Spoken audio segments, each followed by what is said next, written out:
혹시 여러분은 사랑하는 사람을 갑작스럽게 잃어본 적이 있으신가요? 그것도 그 사람이 다른 누군가를 구하기 위해서 말입니다. 오늘 제가 들려드릴 이야기는 제 손자에 관한 이야기입니다. 3년 전 오늘 저는 제 인생에서 가장 소중한 보물을 잃었습니다. 저는 올해 73살 박종철이라고 합니다. 평범한 시골 할아버지죠. 그런데 제게는 자랑스러운 손자가 하나 있었습니다. 박주원이라는 이름의 23 젊은이였습니다. 매년 이맘때면 저는 작은 가방 하나를 들고 집을 나섭니다. 가방 안에는 하얀 국화꽃 한 다발과 손수 만든 김밥, 그리고 주원이가 어릴 때 좋아했던 초콜릿이 들어 있습니다. 목적지는 우리 동네에서 버스로 2시간 거리에 있는 작은 국립묘지입니다. 그곳에 가면 육군 상병 박주원이라고 새겨진 비석이 있습니다. 저는 그 앞에 앉아서 손자와 대화를 나눕니다. 마치 주원이가 제 앞에 있는 것처럼 말이죠. 주원이 올해도 왔다. 내가 좋아하던 국화꽃이야.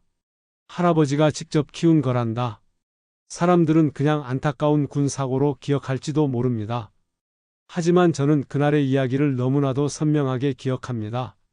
제 아들 주원이의 아버지보다도 더 또렷하게 말입니다. 왜냐하면 그건 단순한 사고가 아니었거든요.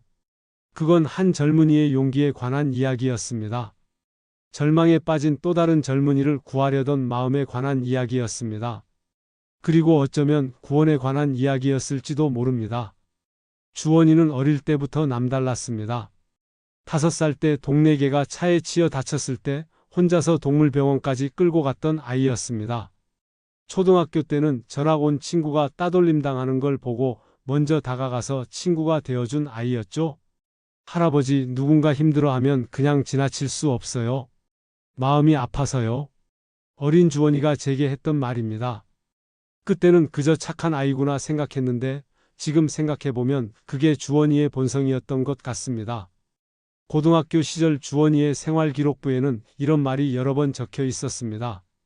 리더십과 책임감이 뛰어남, 어려운 친구들을 돕는 봉사정신이 투철함, 위기 상황에서의 판단력이 우수함.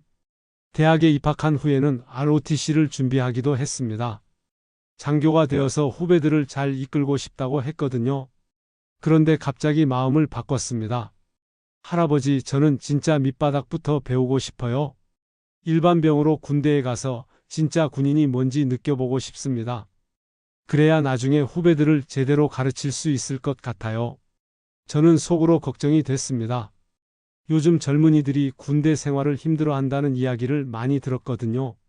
하지만 주원이의 눈빛을 보니 막을 수가 없었습니다.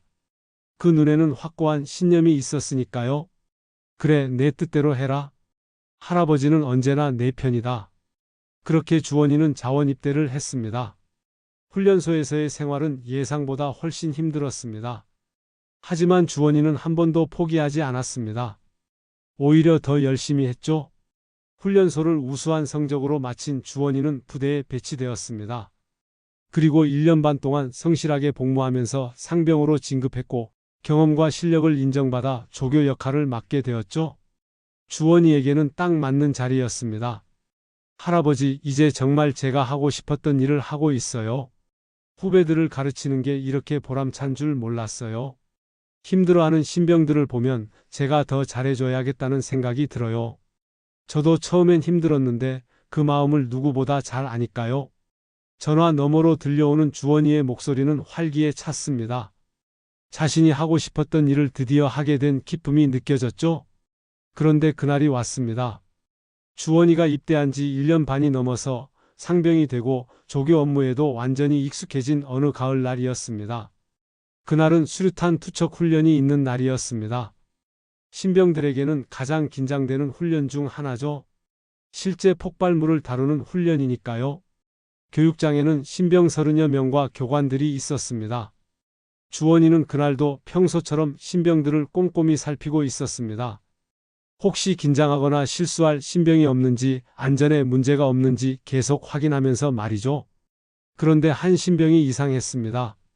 수류탄을 손에 받아든 채로 멍하니 서 있는 거였습니다. 다른 신병들은 긴장한 기색이 역력했는데 그 신병만은 표정이 없었어요. 마치 영혼이 빠진 것 같았습니다. 주원이는 그 신병의 눈빛을 보자마자 직감했다고 합니다. 뭔가 잘못됐다고 말입니다. 그 신병은 김민수라는 20살짜리 젊은이였습니다. 입대 전부터 우울증을 앓고 있었다고 나중에 알게 됐죠. 가정 형편도 어려웠고 대학 진학도 포기한 상태였습니다. 군대에 와서도 적응을 못하고 있었어요. 그런데 바로 그 순간 그 신병이 중얼거리기 시작했습니다. 안 던질 겁니다. 그냥 여기서 죽을래요. 수류탄을 손에 꼭 쥔 채로 말입니다. 안전핀은 이미 뽑혀 있었습니다. 주원이는 그 순간을 나중에 이렇게 묘사했다고 합니다. 동료 조교가 전해준 말이었죠. 그 신병의 눈을 보는 순간 온몸에 소름이 돋았다고 했어요. 그건 포기한 사람의 눈이었다고, 살고 싶다는 의지가 전혀 보이지 않는 그런 눈이었다고 했습니다. 김민수. 그 신병의 이름이었습니다. 20살, 저희 주원이보다 3살 어린 아이였죠. 나중에 알게 된 이야기지만 그 아이는 입대 전부터 많은 것들을 포기하고 있었습니다. 고등학교 때부터 집안 형편이 어려워졌습니다. 아버지는 사업 실패로 집을 나가버렸고 어머니는 혼자서 두 아들을 키우며 생계를 꾸려나가야 했죠. 민수는 대학 진학을 포기하고 아르바이트를 했습니다. 하지만 번 돈으로는 집안 살림의 보탬이 되기도 어려웠어요. 그러다 결국 군대에 입대하게 됐는데 군대 생활도 그에게는 또 다른 고통이었습니다. 소극적이고 내성적인 성격 탓에 동기들과도 잘 어울리지 못했어요. 훈련은 힘들었고 미래에 대한 희망도 보이지 않았습니다. 어차피 제대해도 할 일이 없어요. 집에 가봤자 어머니한테 부담만 될 뿐이고 차라리 이렇게 끝나는 게 나을 것 같아요. 그날 아침 민수가 동기들에게 했던 말이었습니다. 하지만 아무도 그 말을 심각하게 받아들이지 않았어요. 그냥 힘들다고 투정 부리는 정도로 생각했던 거죠. 수류탄 투척 훈련이 시작됐습니다. 교관들은 안전수칙을 반복해서 강조했습니다. 안전핀을 뽑은 후 4초 안에 던져야 한다는 것, 절대 망설이면 안 된다는 것을 계속해서 말했죠. 신병들은 긴장한 모습이 역력했습니다. 실제 폭발물을 다루는 것이니까요. 하지만 대부분은 교육받은 대로 차례차례 수류탄을 던졌습니다. 그런데 민수의 차례가 됐을 때였습니다. 민수는 수류탄을 건네받고도 한참 동안 멍하니 서 있었습니다. 다른 조교들은 빨리 던지라고 독촉했지만 민수는 꿈쩍도 하지 않았어요. 주원이가 다가갔습니다. 민수야, 괜찮아? 교육받은 대로 하면 돼. 천천히 해. 주원이는 늘 그랬듯이 따뜻한 목소리로 격려했습니다. 하지만 민수의 표정은 변하지 않았어요. 그때였습니다. 민수가 안전핀을 뽑았습니다. 하지만 던지지 않았어요. 그대로 손에 쥔 채 서 있는 거였습니다. 민수야, 빨리 던져. 다른 조교가 소리쳤습니다. 하지만 민수는 고개를 저으며 중얼거렸습니다. 안 던질 거예요. 그냥 여기서 끝낼 거예요.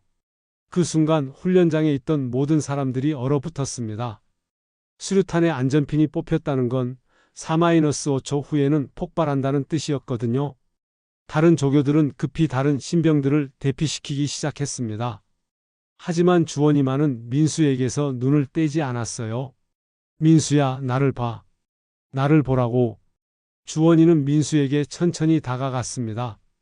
위험한 줄 알면서도 말입니다. 너 혼자만의 문제가 아니야. 내가 포기하면 여기 있는 모든 사람들이 다칠 수 있어. 그건 내가 원하는 게 아니잖아. 민수는 주원이를 바라봤습니다. 그 눈에는 절망과 미안함이 동시에 담겨 있었어요. 저는 정말 더 이상 못 견디겠어요. 집에 가면 어머니 걱정만 늘고 여기서는 매일이 지옥이고. 차라리, 알아? 주원이가 말을 끊었습니다. 나도 처음엔 그랬어. 모든 게 힘들고 포기하고 싶었어. 주원이는 계속 민수에게 다가갔습니다. 이제 두 사람 사이의 거리는 불과 2m 정도였어요. 하지만 민수야, 넌 혼자가 아니야. 우리가 있잖아. 내 어머니도 기다리고 계시잖아. 그 순간이었습니다. 민수의 손이 떨리기 시작했어요. 수류탄을 쥔 손이 말입니다. 주변에 있던 다른 조교가 소리쳤습니다. 조교님, 위험해요. 피하세요. 하지만 주원이는 물러서지 않았습니다. 오히려 더 가까이 다가갔어요. 민수야, 나를 믿어. 우리 함께 이 상황을 넘어가자. 내가 던지지 못하겠으면 내가 도와줄게. 민수는 울음을 터뜨렸습니다.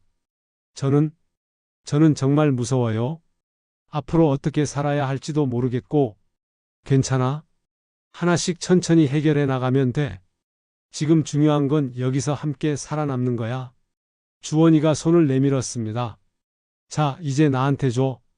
내가 대신 던져줄게. 그 순간 민수가 결심한 듯 고개를 끄덕였습니다. 주원이에게 수류탄을 넘겨주려고 했어요. 하지만 그때였습니다. 민수의 손가락에 수류탄이 걸리면서 그만 땅에 떨어뜨리고 만 것입니다. 수류탄이 두 사람의 발밑에 굴러떨어졌습니다. 주원이는 망설이지 않았습니다. 즉시 민수를 밀어내면서 자신이 수류탄 위로 몸을 던졌어요. 다들 엎드려. 주원이의 마지막 외침이었습니다. 그리고 폭발음이 울려 퍼졌습니다. 연기가 거쳤을 때 주원이는 이미 그 자리에서 숨을 거두었습니다. 민수는 팔 하나를 크게 다쳤지만 목숨은 건질 수 있었어요. 다른 신병들도 주원이 덕분에 모두 무사했습니다. 나중에 동료 조교가 저에게 말해줬습니다. 그 순간 주원이의 얼굴을 봤는데 무서워하는 표정이 아니었어요. 오히려 안도하는 듯한 자신의 선택을 확신하는 그런 표정이었습니다. 그 소식을 듣고 저는 정말 세상이 무너지는 줄 알았습니다. 전화를 받던 순간을 지금도 생생히 기억합니다. 부대 간부의 목소리가 떨리고 있었어요. 박주원 상병의 조부님이십니까? 안타까운 소식을 전해드려야겠습니다. 그 순간 저는 전화기를 놓치고 말았습니다. 온몸에 힘이 빠져서 주저앉았어요. 평생 키워온 다리가 70 넘은 세월을 버텨온 이 몸이 그 자리에서 완전히 무너져 버렸습니다. 며칠 뒤 부대에서 간부들이 찾아왔습니다. 사고 경위를 설명해 주기 위해서였죠. 할아버님, 주원이는 끝까지 교범대로 행동했습니다. 위험한 상황에서도 침착함을 잃지 않았고 동료와 후배들을 구하기 위해 자신을 희생했습니다. 정말 진짜 군인이었습니다. 그들은 주원이에게 추서로 훈장을 수여하겠다고 했습니다. 하지만 그 무슨 훈장이 제 손자를 되돌려 줄 수 있겠습니까? 저는 그날 밤 혼자 울었습니다. 70이 넘어서야 처음 울어보는 눈물이었어요. 목소리조차 나오지 않는 그런 울음이었습니다. 장례식 날이 왔습니다. 부대에서는 군인장으로 치러주겠다고 했지만 저는 조용한 가족장을 원했습니다. 주원이는 화려함을 좋아하는 아이가 아니었거든요. 그런데 조문객 중에 휠체어를 타고 온 젊은이가 있었습니다. 왼쪽 팔이 없었어요. 바로 김민수였습니다. 민수는 휠체어에서 내려 바닥에 무릎을 꿇었습니다. 그리고는 말 한마디 꺼내지 못하고 계속 울기만 했어요. 저는 그 아이 앞에 다가갔습니다. 솔직히 말하면 처음에는 원망스러운 마음도 있었어요. 왜 하필 우리 주원이가 하는 생각이 들었거든요. 하지만 그 아이의 얼굴을 제대로 보는 순간 모든 원망이 사라졌습니다. 그 얼굴에는 죄책감과 고마움 그리고 살아야 한다는 각오가 동시에 담겨 있었어요. 저는 민수의 어깨에 손을 올렸습니다. 고개를 들어라, 아이야. 민수가 저를 올려다 봤습니다. 눈물 범벅이 된 얼굴이었죠. 할아버지, 죄송합니다. 정말 죄송합니다.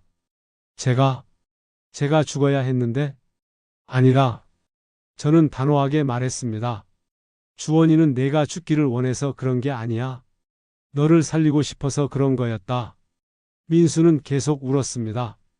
그날 내가 살고 싶지 않았을 때 우리 주원이는 너를 살리기 위해 목숨을 걸었다. 그러니까 이제 넌 살아야 해. 내 목까지 말이야. 민수가 고개를 끄덕였습니다. 주원이의 이름이 그냥 비석에만 남지 않도록 내가 살아서 보여줘야 한다. 알겠니? 네, 할아버지. 꼭 그렇게 하겠습니다. 그날 이후로 민수는 정말 달라졌습니다. 제대 후에 민수는 저를 찾아와서 말했어요. 할아버지, 저 대학에 가기로 했어요. 야간 대학이지만 사회복지학을 공부해서 힘든 사람들을 도우고 싶어요. 주원이 형이 저에게 해준 것처럼요. 민수는 약속을 지켰습니다. 대학을 졸업한 후에는 정말 사회복지사가 되었어요. 지금은 자살 위험에 있는 젊은이들을 상담하는 일을 하고 있습니다. 매년 주원이 기일이 되면 민수는 어김없이 찾아옵니다. 그리고 제게 보고해요. 할아버지, 올해 제가 도운 사람이 12명이에요. 주원이 형 덕분에 살아난 사람이 이제 저까지 포함해서 총 몇 명이나 될까요? 저는 그때마다 대답합니다. 주원이가 구한 건 너 하나가 아니야. 내가 구한 모든 사람들도 주원이가 구한 거나 마찬가지란다. 그렇습니다. 제 손자는 죽지 않았어요. 민수를 통해서, 그리고 민수가 구한 수많은 사람들을 통해서 계속 살아있는 거예요. 오늘도 저는 묘지에서 주원이에게 말했습니다. 주원아, 내가 남긴 이야기가 계속 이어지고 있다. 민수는 지금 다른 누군가의 주원이가 되어주고 있어? 내가 그랬듯이 말이야. 바람이 불어와서 국화꽃잎이 하나 날렸습니다. 마치 주원이가 대답하는 것 같았어요. 저는 이제 알겠습니다. 진정한 용기란 두려움이 없는 게 아니라 두려움이 있어도 누군가를 위해 행동하는 것이라는 걸 말입니다. 그리고 진정한 사랑이란 자신이 사라져도 상대방이 행복하기를 바라는 마음이라는 것도요. 주원이는 그 짧은 생에 그 두 가지를 모두 보여줬습니다. 여러분도 혹시 지금 힘든 시간을 보내고 계신다면 포기하지 마세요. 여러분을 기다리는 누군가가 반드시 있을 테니까요. 그리고 여러분 주변에도 도움이 필요한 누군가가 있을 거예요. 우리 주원이가 그랬듯이 때로는 작은 용기 하나가 누군가의 인생을 완전히 바꿀 수 있습니다. 주원아, 할아버지가 내 대신 계속 살아갈게. 그리고 내 이야기를 계속 전해줄게. 내가 보여준 그 용기를, 그 사랑을 잊지 않게 말이야. 해가 저물어가는 묘지에서 저는 천천히 일어났습니다. 집으로 돌아가야 할 시간이었어요. 내년에도, 그 다음 해에도 제가 숨을 거두는 그날까지 저는 이곳에 올 겁니다. 그리고 계속 이야기할 거예요. 사랑하는 사람을 위한 용기가 얼마나 아름다운 것인지를 말입니다. 구독과 좋아요는 영상 제작에 큰 힘이 됩니다.